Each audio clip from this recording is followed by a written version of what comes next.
Are you a fraidy cat like me? I have 5 scary books that I promise won't keep you up at night.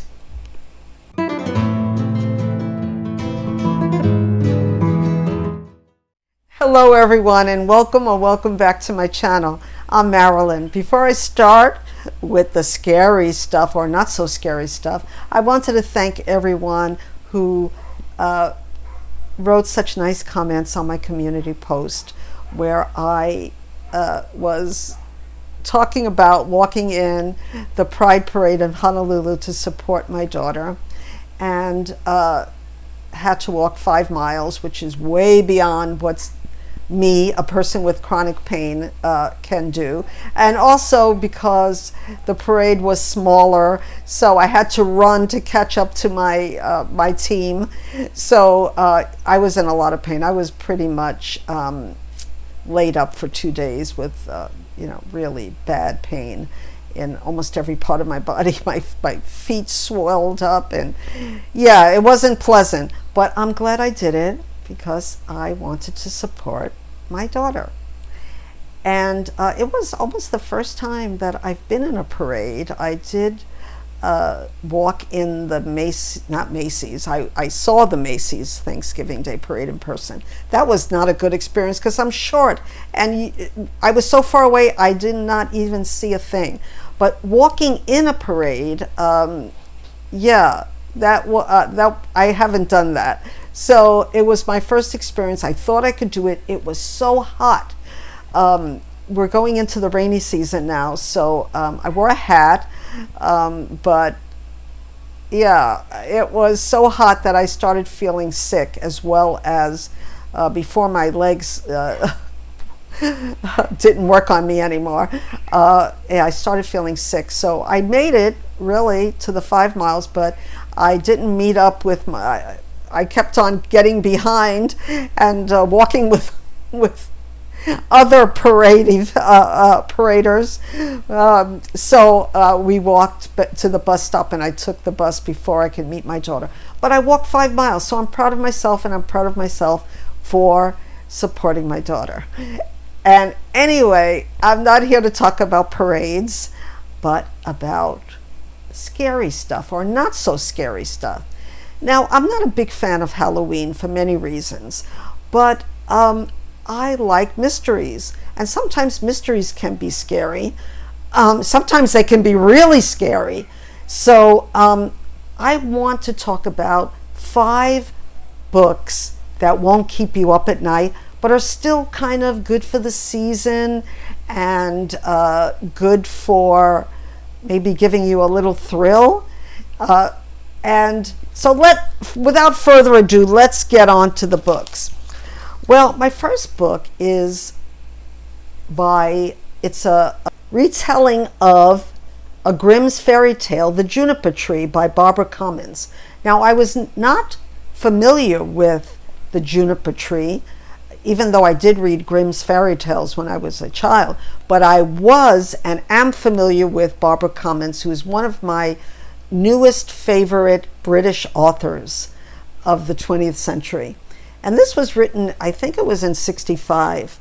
And so Barbara Comyns was born 1909, 1992.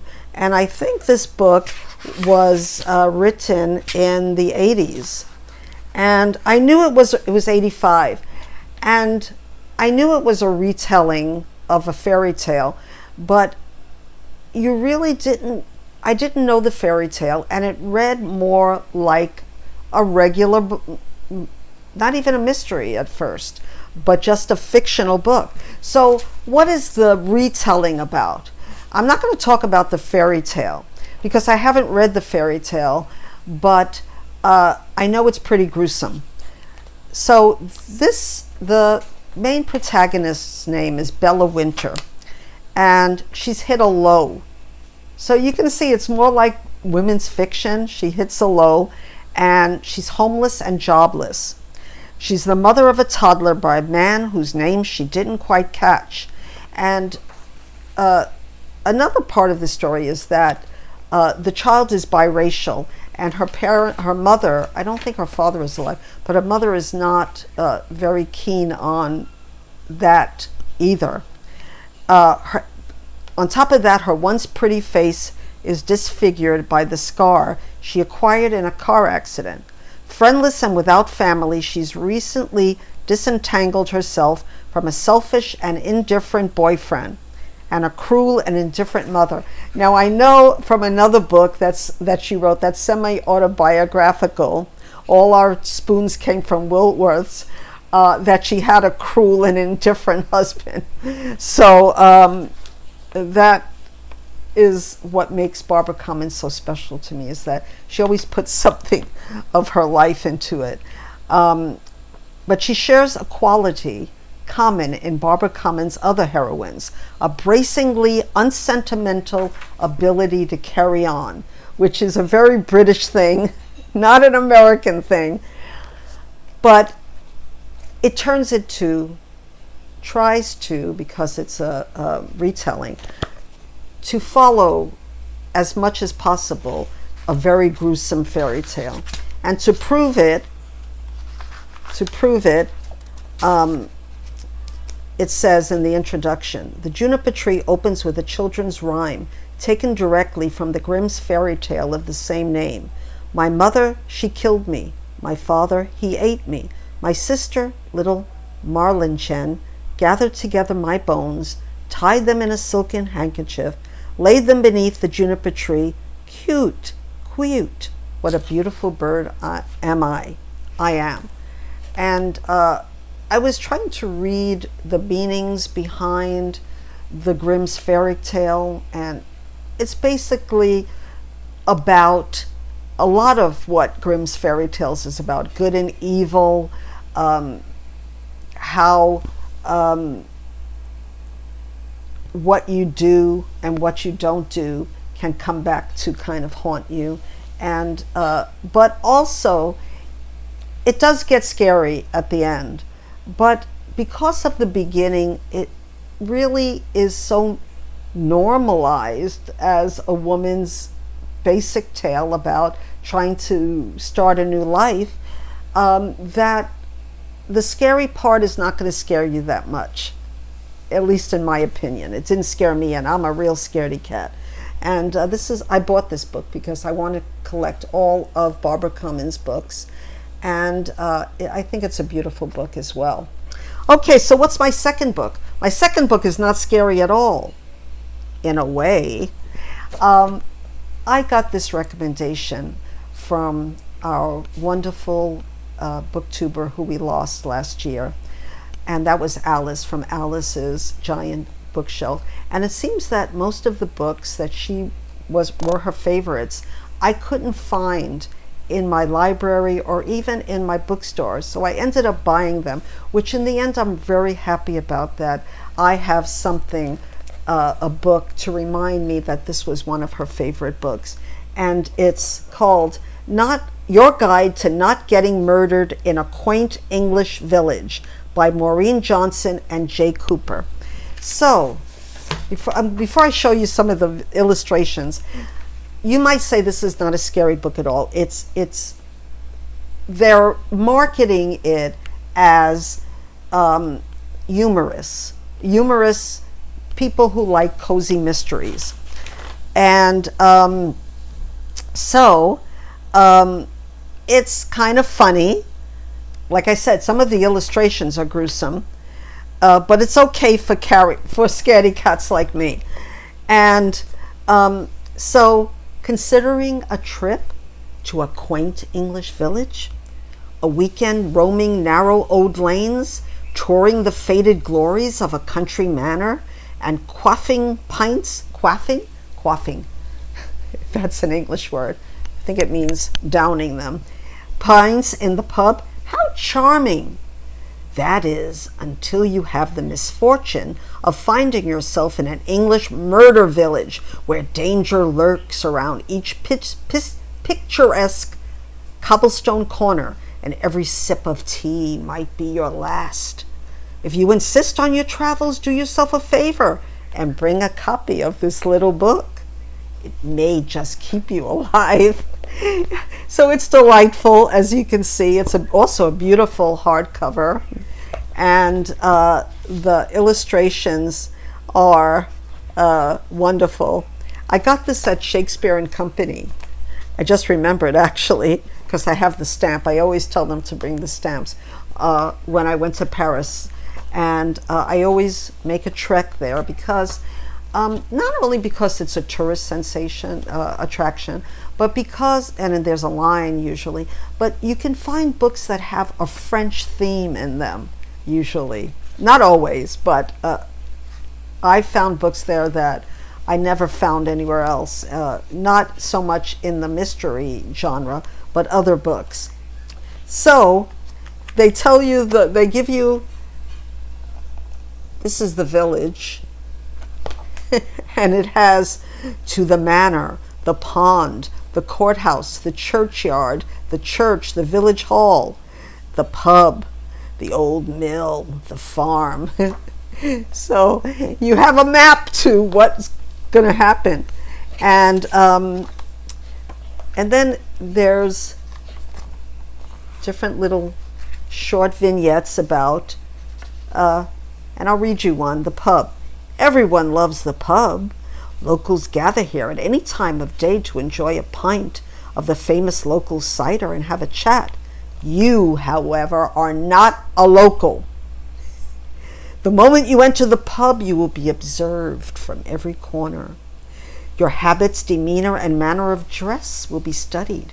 You are an insect that has flown into the spider's nest web. You will be wound in a fabric of pleasant conversation as you are consumed. The cider is very good, though, with a mineral-rich aftertaste. How do they get flavor like that? So you get the idea. And some of the other, they have a picture of the old mill. But now for the scary part, if you're very sensitive, we have the town doctor. And he has blood on him. These are the residents of the village. The newest resident, who you will never be, because I made this up, because you're going to be killed. And the oldest resident. So it's funny. The bird watcher. So birds are related to dinosaurs. Did you know that? And like the dinosaur, the bird watcher will soon be extinct before looking. So this reminds me of the scary movie The Birds with Alfred Hitchcock, where I love birds until I watched that movie. No, I still love birds. But anyway, this is a delightful book, and I'm so glad that Alice recommended it. Going to reread it definitely this month, because it's scary, but it won't keep you up at night. Now we're going to get to a little scarier, maybe. Still won't keep you up at night. So I'm going to talk about a book that I got out of the library, but I might just keep. Well, I won't keep it from the library, but I might buy a copy. And it's by Agatha Christie, The Last Séance, Tales of the Supernatural. And it features a story never before published in the United States.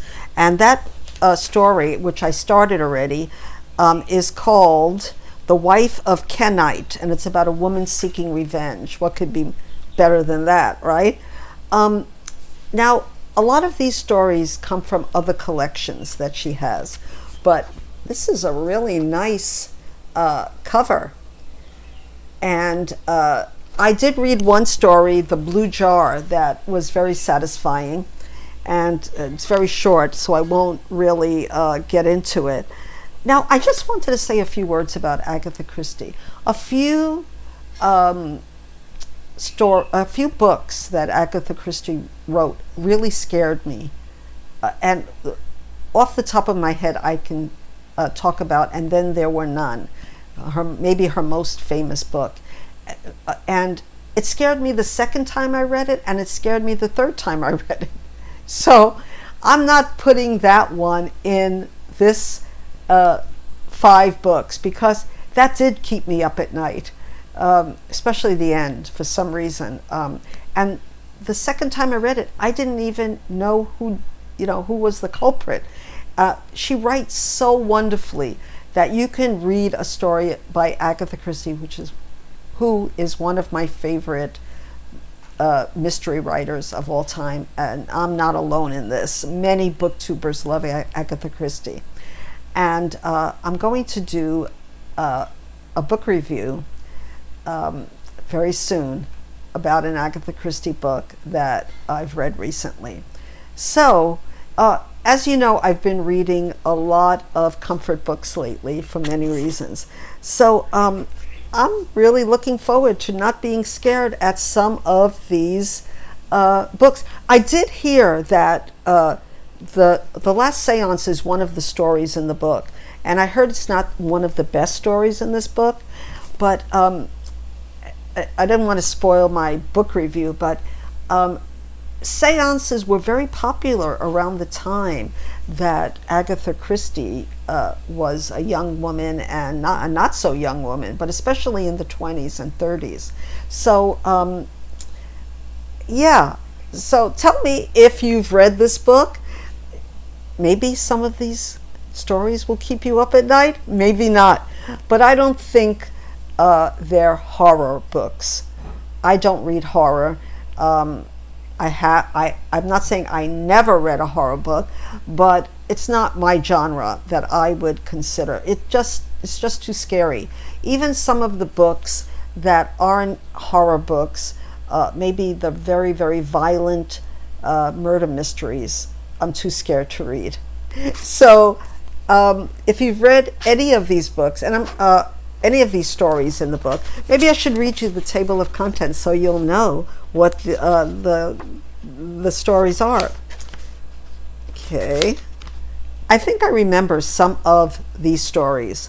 One is the first one is The Last Séance. I haven't read that one yet. In a Glass Darkly sounds familiar. There's SOS, The Adventure of the Egyptian Tomb, The Fourth Man, The Idol House of Astarte, The Gypsy, Philomel College sounds familiar, The Dream, Wireless, and then the one I said that was new to the US, The Wife of the Kenite, the one I read, The Mystery of the Blue Jar, The Strange Case of Sir Arthur Carmichael, The Blue Geranium, The Call of Wings, The Flock of Geryon, The Red Signal, The Dressmaker's Doll, and The Hound of Death.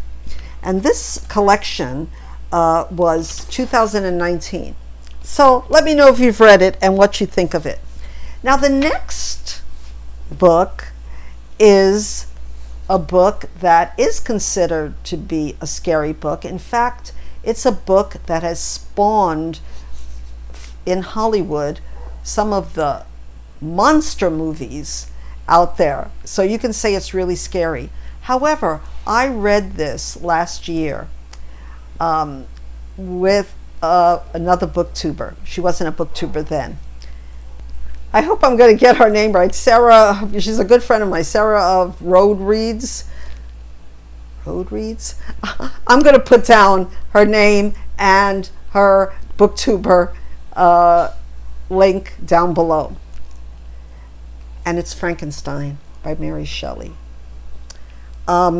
This is not the book that I first read this in. In fact, I didn't want to read this book. Sarah convinced me to read this book, and I'm so glad I did, because it really wasn't that scary until maybe the end of it. Now, before I talk about it, this is, I thought I wouldn't like this book. I got this out of the library. I read Frankenstein with, it's called an annotated copy, and it was very helpful, and it was helpful to Sarah as well. And this, I thought I wouldn't like it. I thought it wasn't pretty, but it's called The Collector's Library, and this handsome volumes in The Collector's Library present great works of world literature in a handy hardback format and printed on high quality paper. And I'm thinking, and it has something I don't like, which is starting the chapters in the middle of the page, and the font is pretty small, but not terribly small. But I read it in a giant book, and I think I would read it again, either in that annotated copy or maybe even listen to it on audio. Now, you can say, now what is Frankenstein about? The first thing I want to say is that Frankenstein is not the monster. Well, he is a monster, but in a different way. He's the human. He's the doctor. His name is Dr. Frankenstein, and he creates a monster. And the monster has no name. And I was reading somewhere that was kind of the problem, one of the little reasons why Frankenstein's monster became a monster, because if we're not given a name, I read, it kind of messes with us, and we don't feel like we belong. Our names are so important. I just read that and I thought that was so fascinating. But so, as we know, Frankenstein is one of the major works in English fiction. And Mary Shelley wrote this when she was like 18 years old. And I was reading about her life and was very fascinated. She actually, her mother died. Her mother was a very famous, Mary Wallenstedt. I'm probably pronouncing it wrong. But she was a women's liberation proponent even before, it was a thing. And she sadly died a few days or weeks after Mary Shelley was born from an infection. And in those days, they used to call it childbed fever. But she became very close to her father, who was, I don't know if he was famous. That's all I remember. If he was a lawyer or, he wasn't a writer. But the thing was that he got married, and as is popular in the stepmother scary stories, the stepmother became very jealous of Mary Shelley, and Mary Shelley ended up running away with one of her father's married friends when she had to be, according to my mathematics, like 14 or 15 years old. Anyway, you read about it because these are famous poets that she wrote that were living together in a house when she was inspired to write Frankenstein. So she was imagining a scientist who created life and was horrified of what he had made. So, like I said, this was infused with the elements of the Gothic novel and the Romantic movement, which her husband, and I think his name was Percy, but I'm going to have that below because I can't remember. There were so many poets that they hung out with. So, like I said, a whole genre of horror movies was because of Frankenstein. Now, what surprised me about this book, and probably if you have read it, surprised you, is how much we can, at least in the beginning, feel sorry for this creation of Dr. Frankenstein. Because the monster wants to be part of society, but because Dr. Frankenstein made him so ugly, he's rejected by society, and that's when he becomes evil. And doesn't that sound kind of,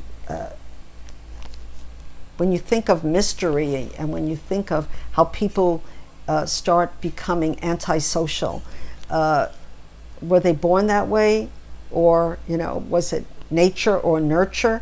Might be part of the story, but there were parts that I felt that I cried for the monster, not for Dr. Frankenstein. And I'm not going to go into all all of the parts. It starts with a prologue, and I was reading in a book how sometimes prologues work and sometimes they don't. And this prologue was by letter 1 to Mrs. Saville, England, St. Petersburg, December 11th, 17 something. And I'm trying to forget his name, but his name was R. Walton, and if I remember correctly, he was a captain of a ship, and that's all I'll say because I don't want to spoil it. And I know that this book is given to in high schools, and for all the teachers out there, and I'm thinking especially of Pat, book chat with Pat. Have you taught this book, Pat? Because I felt that I really learned so much about Gothic literature, about so many different aspects of the Gothic novel and of the Romantic period. But I forgot to say that when Mary Shelley wrote this book, they were sort of huddled in a house. It was raining, and they were trying to think of a scary story, and she couldn't think of one, Mary Shelley. But it bothered her because they said, well, what's your story? And finally she said she came up with a story about what would happen if someone was able to create a being, a live being, from a dead person. So anyway, I think I've talked enough about it, but this was one of my favorite books that I've read in this genre. So if you've read Frankenstein, did it scare you? Because it only scared me a little bit, and it never kept me up at night anyway. Okay, so the last book I'll talk about, I haven't finished yet, but it's not because it's not a good book. And I picked this up for Mental Health May, that I do this event with Kim of Middle of the Book March, and she was the one who recommended this book, and it's Mr. Flood's Last Resort, and it does have that scary vibe to it, and it says it's an enchanting thriller that disarms and delights. So it also says that it reminds you of Tana French and Sophie Hannah. I haven't read Sophie Hannah. I think I only read one book from Sophie Hannah, but I have read all of Tana French's books, and so far the only thing that I think would remind you of it, in my opinion, is that they both are Irish, and I think that Tana French is Irish American and went to live in Ireland, and they both are mystery books, sort of, but they both write great settings. But this has something that I haven't read in Tana French's books, and that is magical realism. And that's not what stopped me from reading this book. It's that I am not familiar with Catholic saints. That has a lot to do with it. And I'm also not really, I've never been to Ireland, and I'm a little ignorant about a lot of the Irish terms, so I had to look up things and stop and look up things. So I would like to do this on audio, but I started reading it again, and I'm up to the 3rd chapter, and it really is a well-written book, and I think it might be a little scary. Maybe it will keep you up at night. I'm not sure. So please tell me in the comments, what are some scary books for chickens? Because I'm a chicken and I want to read a scary book sometimes with the lights on, but I don't want it to be so gruesome that it's going to give me nightmares, which I suffer from anyway. So please let me know in the comments, and just say hi, and please give this video a like if you want to. It would really make me happy. And I will, and of course, comment and subscribe if you're so inclined. And I will see you very soon in a book review video that I'm working on. So thank you again for your kind wishes about my health. I'll do it again, just not 5 miles or walking in the parade.